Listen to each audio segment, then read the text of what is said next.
खरे सर चलावता रे हो, दावता रे हो सैया दावता रे हो, दावता रे हो राजा दावता रे हो।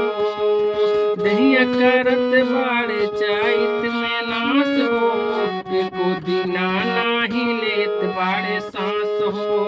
दौकी न भौजी शरीरिया लूहे में, डालल रहा उनके नेबुआ मुहे में। दाम सारा वहीं पे लगावता रे हो, अकेले गुड़ी गांठ सारे कावता रे हो, दावता रे हो सैया दावता रे हो, दावता रे हो राजा दावता रे हो।